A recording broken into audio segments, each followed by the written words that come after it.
ಎಲ್ಲರಿಗೂ ನಮಸ್ಕಾರ. ಎಲ್ಲರೂ ಹೇಗಿದ್ರೆ ಎಲ್ಲ ಚೆನ್ನಾಗಿದ್ರೆ ಅಂತ ಅಂದ್ಕೊಂಡಿದ್ದೀನಿ. ಭೂಮಿಕಾ ಅರುಣ್ ಯೂಟ್ಯೂಬ್ ಚಾನಲ್ಗೆ ಎಲ್ಲರಿಗೂ ಸ್ವಾಗತ. ಇವತ್ತೊಂದು ರೆಸಿಪಿ ಬ್ಲಾಗ್ನ ಮಾಡ್ತಾಯಿದ್ದೀನಿ.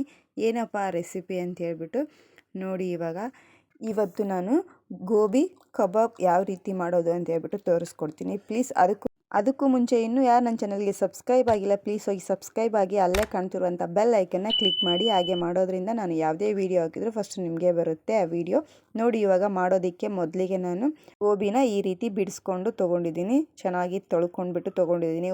ರುಚಿಗೆ ತಕ್ಕಷ್ಟು ಉಪ್ಪು, 1 ಸ್ಪೂನಷ್ಟು ಧನಿಯಾ ಪುಡಿ, 1 ಸ್ಪೂನಷ್ಟು ಚಿಕನ್ ಮಸಾಲ ಮತ್ತು 1 ಚಿಟಿಗೆಯಷ್ಟು ಅಜ್ವಾನನ ತೊಗೊಂಡಿದ್ದೀನಿ. ಮತ್ತು ಅಲ್ಲ ಬೆಳ್ಳುಳ್ಳಿ ಪೇಸ್ಟ್ನ ತೊಗೊಂಡಿದ್ದೀನಿ. ಮತ್ತು ಕೊತ್ತಂಬರಿ ಮತ್ತು ಪುದೀನನ ಪೇಸ್ಟ್ ಮಾಡಿ ತೊಗೊಂಡಿದ್ದೀನಿ. 1 ಸ್ಪೂನಷ್ಟು ಖಾರದ ಪುಡಿನ ತೊಗೊಂಡಿದ್ದೀನಿ. ಖಾರನೂ ಅಷ್ಟೇ ನಿಮ್ಮ ಖಾರಕ್ಕೆ ಅನುಗುಣವಾಗಿ ತೊಗೊಂಡು ಹಾಕ್ಕೊಳ್ಳಿ. ನೋಡಿ, 1 ಬೌಲಲ್ಲಿ ನಾನು ಕಾರ್ನ್ಫ್ಲವರ್ ಹಿಟ್ಟು ತೊಗೊಂಡಿದ್ದೀನಿ. ಇನ್ನೊಂದು 4 ಸ್ಪೂನಷ್ಟು ಕಡಲೆ ಹಿಟ್ಟನ್ನ ತೊಗೊಂಡಿದ್ದೀನಿ. ವಡೆ ಹಾಕ್ತಿರ್ತೀವಲ್ವ, ಸೊ ಆ ಹಿಟ್ಟನ್ನ ತೊಗೊಂಡಿದ್ದೀನಿ. ನೋಡಿ, ಇವಾಗ ಒಂದು ಪಾತ್ರೆಯಲ್ಲಿ ನೀರನ್ನ ಬಿಸಿ ಮಾಡೋದಕ್ಕೆ ಇಟ್ಟಿದ್ದೀನಿ. 1 ಚಿಟಿಕೆಯಷ್ಟು ಅರಿಶಿನ ಸೇರಿಸ್ತಾ ಇದ್ದೀನಿ.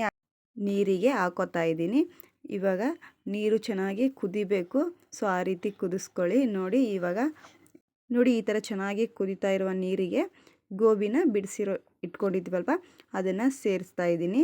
ನೀವು ಮುಂಚೆನೇ ಗೋಬಿನ ತೊಳೆದ್ಬಿಟ್ಟು ಇಟ್ಕೊಂಡಿರಿ, ಯಾಕಂದರೆ ಚಿಕ್ಕದಾಗಿರುವಂಥ ಹುಳಗಳೆಲ್ಲ ಇರುತ್ತೆ ಗೋಬಿಯಲ್ಲಿ. ಚೆನ್ನಾಗಿ ನೋಡಿ ಈ ಥರ ಬಿಡಿಸಿ ಇಟ್ಕೊಂಡ್ರೆ ಬೇಗನೆ ಮಾಡ್ಕೊಂಬಿಡ್ಬೋದು. ನೋಡಿ, ಈ ರೀತಿ ಒಂದು ಕುದಿ ಚೆನ್ನಾಗಿ ಕುದ್ರೆ ಸಾಕು. ಚೆನ್ನಾಗಿ ಮೆತ್ತಗ ತನಕ ಕುದಿಸ್ಕೋಬಾರ್ದು. ಸೊ ಒಂದೇ ಕುದಿ ಅಂತಂದು ಹೇಳ್ತಾರಲ್ವ, ಸೊ ಆ ರೀತಿ ಒಂದೇ ಕುದ್ರೆ ಸಾಕು. ನೋಡಿ, ಇವಾಗ ಚೆನ್ನಾಗಿ ಕುದ್ದಿದೆ. ಇವಾಗ ನಾನು ಈ ಥರ ಒಂದು ಜೇಡಿ ತೊಗೊಂಡ್ಬಿಟ್ಟು ಈ ರೀತಿ ನೀರೆಲ್ಲನೂ ಇರಲಾರ್ದಂಗೆ ಈ ರೀತಿ ಎತ್ತಿ ಹಾಕ್ತಾಯಿದ್ದೀನಿ. ನೀರು ಒಂದು ಸ್ವಲ್ಪನೂ ಇರಬಾರ್ದು ಗೋಬಿಯಲ್ಲಿ, ಸೊ ಆ ರೀತಿ ಡಿವೈಡ್ನ ಮಾಡಿ.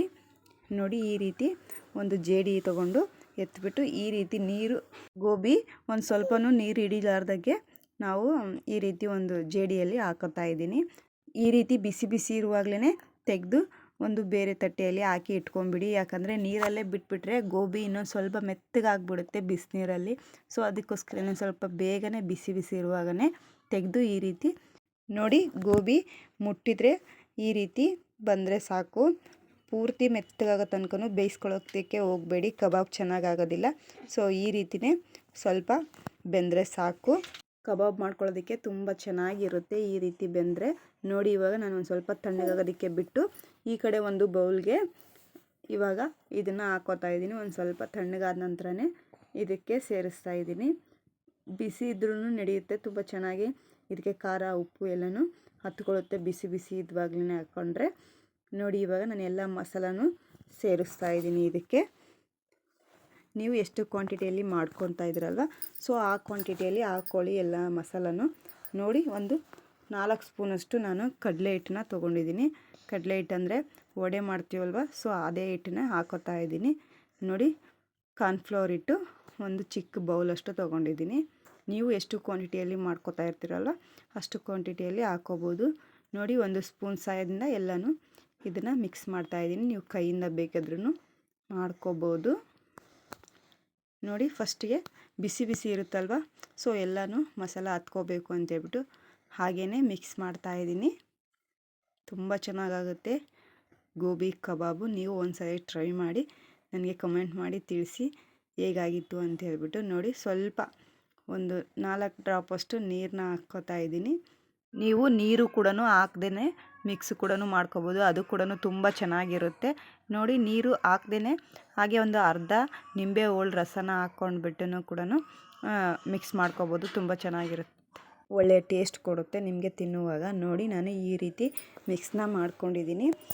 ಇದನ್ನು ಏನು ನೆನೆಯೋದಕ್ಕೇನು ಬಿಡೋದೇನು ಬೇಡ, ಸೊ ಹಾಗೇ ಡೈರೆಕ್ಟಾಗಿ ಇದನ್ನು ಫ್ರೈ ಮಾಡ್ಕೋಬೋದು. ನೋಡಿ, ಇವಾಗ ನಾನು ಎಣ್ಣೆನ ಕಾಯೋದಕ್ಕೆ ಇಟ್ಕೊಂಡಿದ್ದೀನಿ. ಎಣ್ಣೆ ಕಾಯೋದಕ್ಕೆ ಇಟ್ಕೊಂಡು ಬಿಸಿ ಆದ ನಂತರ, ಎಣ್ಣೆ ಕಾದ ನಂತರ ಇದನ್ನು ರೆಡಿ ಮಾಡಿ ಇಟ್ಕೊಂಡಿದ್ನಲ್ವ ಇದನ್ನು ಸೇರಿಸ್ತಾ ಇದ್ದೀನಿ. ಯಾವಾಗಲೂ ನೀವು ಕಬಾಬ್ ಮಾಡೋ ಟೈಮಲ್ಲಿ ಲೋ ಫ್ಲೇಮಲ್ಲೇ ಇಟ್ಕೊಂಡು ಆಯಿಲ್ನ ನೀವು ಪ್ರಿಪೇರ್ ಮಾಡ್ಕೊಳ್ಳಿ. ನೋಡಿ, ಈ ಕನ್ಸಿಸ್ಟೆನ್ಸಿಯಲ್ಲಿ ನಾನು ಕಲಿಸ್ಕೊಂಡಿದ್ದೀನಿ. ನೀವು ಬೇಕಿದ್ದರೆ ಇದೇ ರೀತಿ ಕಲಿಸ್ಕೊಳ್ಳಿ. ನೀವು ನೀರು ಹಾಕ್ಬಿಟ್ಟು ಕಲಿಸ್ಕೊಂಡ್ರೆ ಚೆನ್ನಾಗಿರೋದಿಲ್ಲ. ಸೊ ಇದೇ ರೀತಿ ಇದ್ದರೆ ಚೆನ್ನಾಗಿ ಬರುತ್ತೆ ಕಬಾಬು. ನೋಡಿ ಕೈಯಿಂದ ಈ ರೀತಿ ಎತ್ತಿದರೆ ಈ ರೀತಿ ಬರಬೇಕು. ಇವಾಗ ಲೋ ಫ್ಲೇಮಲ್ಲಿ ಕಾಯೋದಕ್ಕೆ ಇಟ್ಕೊಂಡಿದ್ನಲ್ಲ ಆ ಎಣ್ಣೆಗೆ ಗೋಬಿನ ಹಾಕೋತಾ ಇದ್ದೀನಿ. ಲೋ ಫ್ಲೇಮಲ್ಲಿ ಇಟ್ಕೊಂಡ್ರೆ ತುಂಬ ಚೆನ್ನಾಗಿ ಬೆನೆಯುತ್ತೆ. ಸೊ ಕ್ರಿಸ್ಪಿಯಾಗಿ ಕೂಡ ಚೆನ್ನಾಗಿರುತ್ತೆ ತಿನ್ನೋದಕ್ಕೆ. ನೀವು ಇದನ್ನು ಡ್ರೈ ಗೋಬಿ ಥರ ಆದ್ರೂ ತಿನ್ಬೋದು, ತುಂಬ ಚೆನ್ನಾಗಿರುತ್ತೆ. ನೋಡಿ ಇವಾಗ ನಾನು ಲೋ ಫ್ಲೇಮಲ್ಲಿ ಇಟ್ಕೊಂಡು ಇಷ್ಟಿಷ್ಟೇ ಗೋಬಿನ ಹಾಕೋತಾ ಇದ್ದೀನಿ. ನೋಡಿ ಇವಾಗ ಈ ರೀತಿ ಫ್ರೈ ಮಾಡ್ಕೊಂಡಿದ್ದೀನಿ ನಾನು. ಗೋಬಿ ಕಬಾಬು ತುಂಬಾ ಈಸಿ, ಮನೆಯಲ್ಲೇ ಮಾಡ್ಕೋಬೋದು. ನೋಡಿ ನಾನು ಈ ರೀತಿ ಒಂದು ಪಾತ್ರೆಗೆ ಹಾಕೋತಾ ಇದ್ದೀನಿ. ನೋಡಿ ಎಲ್ಲನೂ ಮಾಡೋದು ಮುಗಿದಿದೆ. ಎಷ್ಟು ಚೆನ್ನಾಗಿ ಆಗಿದೆ ಅಂತ ಹೇಳ್ಬಿಟ್ಟು. ಗೋಬಿ ಕಬಾಬ್ ಮಾಡೋದು ತುಂಬಾ ಈಸಿ. ನೀವು ಮಾಡಿ ನನಗೆ ಕಾಮೆಂಟ್ ಮಾಡಿ ತಿಳಿಸಿ. ಸುಮ್ಮನೆ ದುಡ್ಡು ಕೊಟ್ಟು ಮನೆಯಲ್ಲೇ ಮಕ್ಕಳು ಎಲ್ಲರೂ ಕೇಳ್ತಿರ್ತಾರೆ ಗೋಬಿ ಅಂತ ಹೇಳ್ಬಿಟ್ಟು. ದುಡ್ಡು ಖರ್ಚು ಮಾಡಿ ತರೋಕ್ಕಿಂತ ಮನೇಲಿ ಒಂದು ಗೋಬಿ ಅಥವಾ 2 ಗೋಬಿ ತೊಗೊಂಬಂದು ಈ ರೀತಿ ಗೋಬಿ ಕಬಾಬ್ ಮಾಡೋದ್ರಿಂದ ಮನೆ ಮಂದಿ ಎಲ್ಲರೂ ತಿನ್ಬೋದು. ಎಲ್ಲರಿಗೂ ಕೂಡ ಇಷ್ಟ ಆಗುತ್ತೆ ಈ ರೆಸಿಪಿ. ನೀವು ಟ್ರೈ ಮಾಡಿ ನನಗೆ ಕಮೆಂಟ್ ಮಾಡಿ ತಿಳಿಸೋದು ಮಾತ್ರ ಮರಿಬೇಡಿ. ಈ ವಿಡಿಯೋ ನಿಮಗೆ ಒಂದು ಸ್ವಲ್ಪನಾದರೂ ಇಷ್ಟ ಆದರೆ ಲೈಕ್ ಮಾಡಿ, ಶೇರ್ ಮಾಡಿ, ಕಮೆಂಟ್ ಮಾಡಿ. ಪ್ಲೀಸ್ ಚಾನಲ್ನ ಸಬ್ಸ್ಕ್ರೈಬ್ ಮಾಡಿಕೊಂಡು ವೀಡಿಯೋಸ್ನ ನೋಡಿ. ಎಲ್ಲರಿಗೂ ಧನ್ಯವಾದಗಳು.